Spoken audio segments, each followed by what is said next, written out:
You tap your card. It feels instant. A quiet beep, a green check mark. The transaction is complete. At least that's what it looks like. But your money doesn't go straight to the store. It doesn't even leave your bank. What actually happens is more complicated and far more interesting, because between you and your money exists a layer of companies. You never see them. You never speak to them. You never consciously agree to them, yet they make money every single time you buy anything. This is the company between you and your money. Modern payments feel effortless. You tap your phone.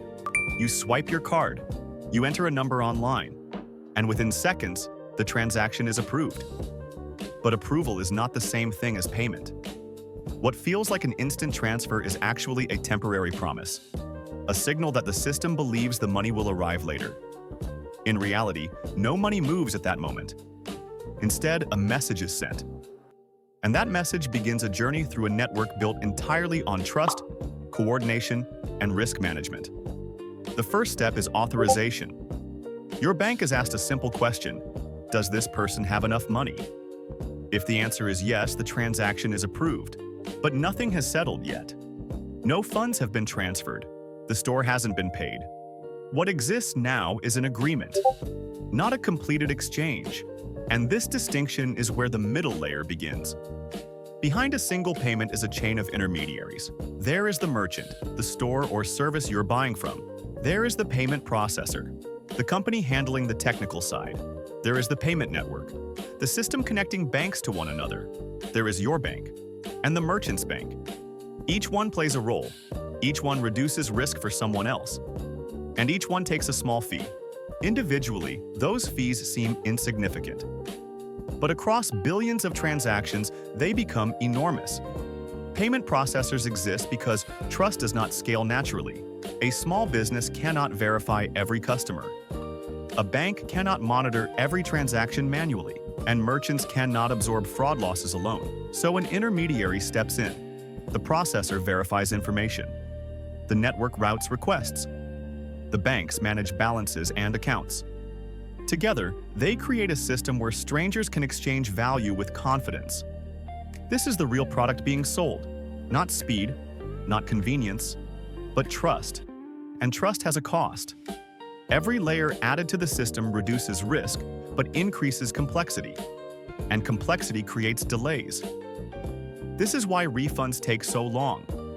When you request a refund, the original transaction cannot simply be undone. It has already moved forward. It has been logged, approved, and often settled. A refund is not a reversal. It is a new transaction. One that must travel the same chain in the opposite direction. That journey takes time. Not because companies are stalling, but because the system was never designed for instant reversals. It was designed for accountability. This is also why pending charges exist. A pending charge means the system is holding space. The money is reserved. The merchant is promised payment. But the final exchange has not occurred yet.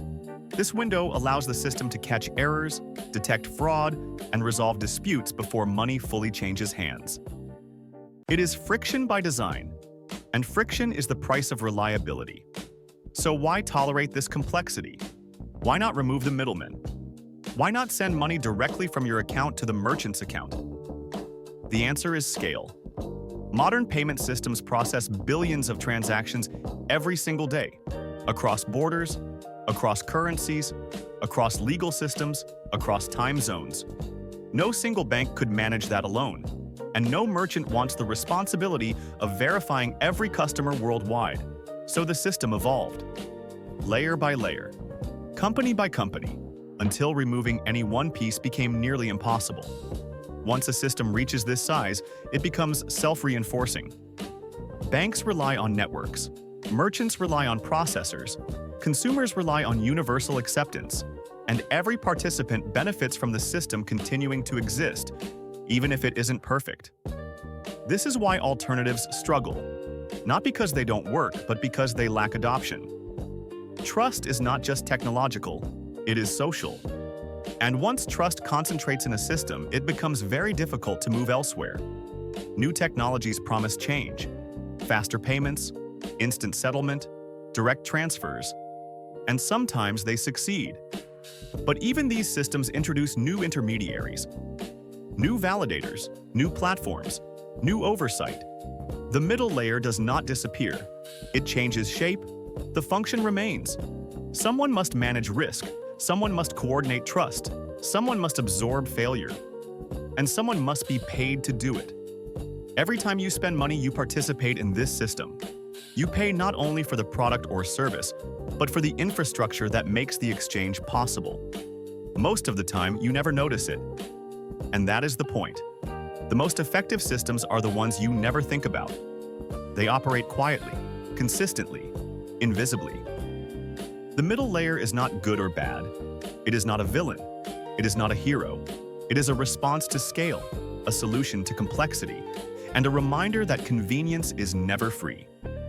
Behind every simple action is a system built to make that simplicity possible. This is the company between you and your money. This is the middle layer,